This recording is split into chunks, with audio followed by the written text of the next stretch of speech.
Iran में वो होना शुरू हो चुका है जो अमेरिका इजराइल चाह रहे थे। जब अमेरिका इजराइल सामने से किसी से जीत नहीं पाते तो उस देश के अंदर आतंक मचाते हैं। ये है रणनीति, वहीं के विपक्ष और दूसरे आतंकी संगठनों को फंड करके। जैश अल अदल नाम का एक ईरान का ही आतंकी संगठन है, ईरान के अंदर ही ये मौजूद है। इसने ईरान की कोर्ट के बाहर ओपन फायर किया जिसमें 8 आम लोग मारे गए। इन 8 लोगों में 1 साल का बच्चा भी शामिल है और कम से कम 20 से 30 बुरी तरह से घायल है। ईरान के अंदर मूसाद का आतंक और दूसरे आतंकवादी संगठनों का, जैश अल अदल जैसे आतंकवादियों का आतंक एकदम से बड़े लेवल पर होना शुरू हो चुका है, क्योंकि अमेरिका इजराइल डायरेक्ट ईरान से भिड़ना नहीं चाहते। वहीं ईरान के राष्ट्रपति ने अपने विदेश मंत्री के साथ खड़े होकर यह बात साफ साफ कही, हमें चाइना और रूस से रिश्ते मजबूत और बेहतर बनाने होंगे। ईरान के deputy foreign minister of Iran जो हैं, उन्होंने कहा कि IAEA को पहले से पता था कि हमारे न्यूक्लियर प्लांट और जो न्यूक्लियर है वो किस जगह है, यूरेनियम हमारा किस तरफ रखा हुआ है।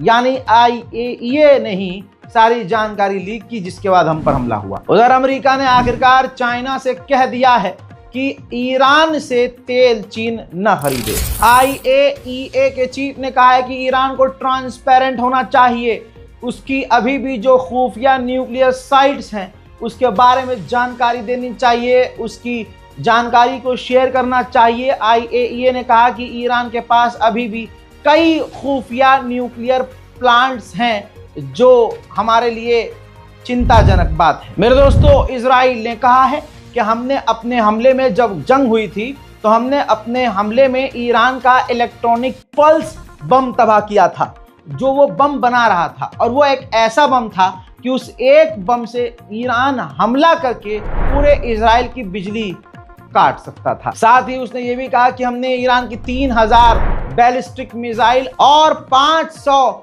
ईरान के मिसाइल लॉन्चर्स को तबाह किया है। उधर ईरान ने धमकी दी है कि अगर हम पर पाबंदी लगाई गई तो हम NPT से भी बाहर हो जाएंगे। यानी ये कि एक ऐसा एग्रीमेंट है, इस एग्रीमेंट के तहत जो भी इस एग्रीमेंट में होगा उस देश को मानना होगा कि वो देश किसी भी तरह से परमाणु नहीं बनाएगा।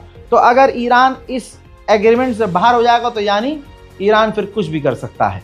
तो यही धमकी दी है कि NPT से हम बाहर हो जाएंगे अगर हम पर पाबंदी लगाई गई। ईरान के विदेश मंत्री ने बात की है सऊदी अरब और कतर के विदेश मंत्री से न्यूक्लियर पावर प्रोग्राम पर। इजराइल के अंदर जंग के दौरान, जब ईरान और इजराइल की जंग हो रही थी, उस दौरान ईरान की मिसाइलें जब इजराइल पर भारी पड़ी और थर्ड एयर डिफेंस सिस्टम भी कम पड़ने लगे, तो अमेरिका ने UAE और सऊदी अरब में जो उसके पैट्रियट एयर डिफेंस सिस्टम हैं, खुद अमेरिका के, सऊदी अरब और UAE से अमेरिका ने कहा कि वो अपने जो हैं एयर डिफेंस सिस्टम पैट्रियट जो है इजराइल भेज दें।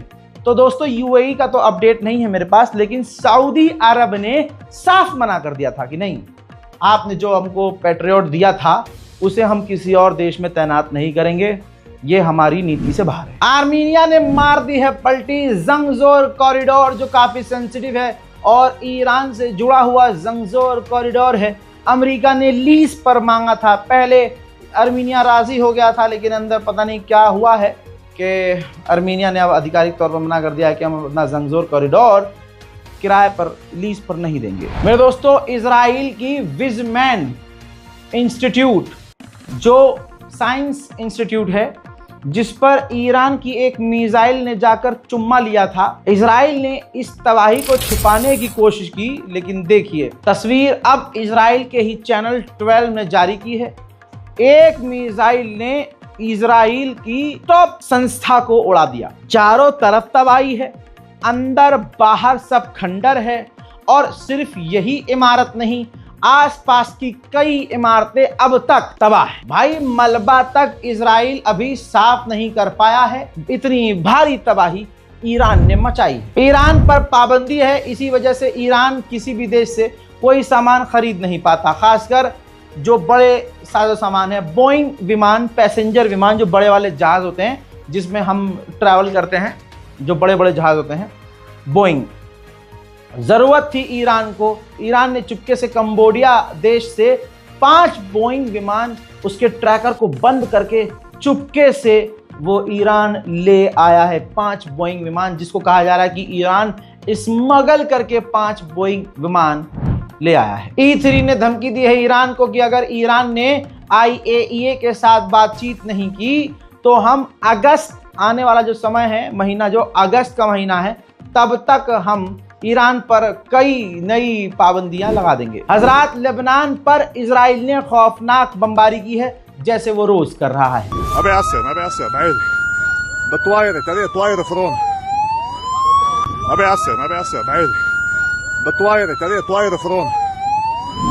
मेरे दोस्तों, फ्रांस के राष्ट्रपति इमैनुअल मैक्रोन ने सीरिया के राष्ट्रपति जोलानी से फोन पर बात की है और इसके बाद खबर आई है कि जोलानी की सरकार और कुर्दिश जो है, जो कुर्दिश ग्रुप है और जोलानी जो सरकार है, उनके बीच वो मीडिएशन करवाएगा और मीटिंग होस्ट करेगा फ्रांस। उधर सीरिया और इजराइल आधिकारिक तौर पर तैयार हो गए हैं कि अपने सीरिया के अंदर जो कुछ हो रहा है, इन मामले पर दोनों मिलकर दोबारा बात करेंगे। इजराइल के डिफेंस मिनिस्टर ने इजराइल में रहने वाले द्रूज कम्युनिटी के धर्मगुरु यानी इमाम से मुलाकात की है। उधर द्रूज ने कर दिया है ऐलान कि हम सवायदा, ये देखिए, सवायदा का इलाका संभालेंगे, यानी सीरिया का टुकड़ा टुकड़ा भैया अब अलग अलग हो रहा है।